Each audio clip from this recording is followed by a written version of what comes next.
Salam dostlar, bugün sizlerle beraber Riyaziyyat 3. sınıf 1. hissəni sizə keçəcəm. Əlbəttə ki, 1. səhifəni bilməliyik ki, yoxsa nereden keçəcəyik?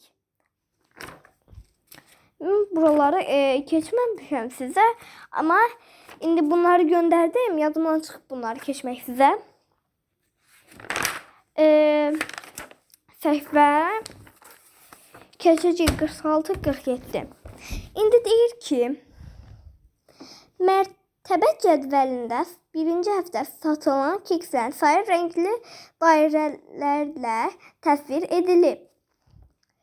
2-ci həftə bundan 45 keks az satıldı. 2-ci həftə neçə keks satıldı? 2-ci həftə neçə keks satıldı? Bunu mərtəbə cədvəlində təsvir etməklə necə tapmaq olar? İndi dostlar, sizə tam asan yolunu yazıb gətirəcəm. Dostlar, mən sizin üçün yazıb gətirdim.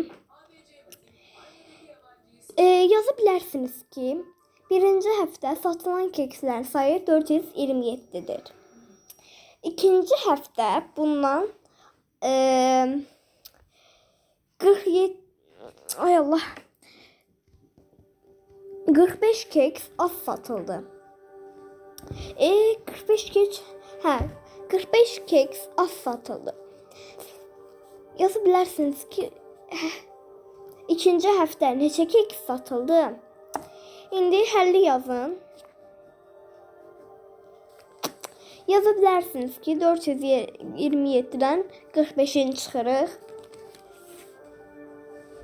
427-dən də 45-ini çıxanda eləyir 382. Yaza bilərsiniz ki, cavab 382. Və istəsəniz bura yaba bilərsiniz. 2-ci həftə, 1-ci həftə gördüyünüz kimi 427-dən 427-dən də 45 çıxırıq. Və eləyir 382. Qalaşıqmadı mənə. Göbürtəcəm. Bəli, keçirik alta. Bu arada mən sizə aynı gün dərs keçirəm. Yəni demişdim ki, söz verdim ki, bugün sizə 46-47-ni də keçəcəm. Bəli, indi keçməyə başlayırıq. Bəli, deyir ki, 3 rəqəmli ədədlərin fərqini taparkən azalan onluqları, çıxılan onluqların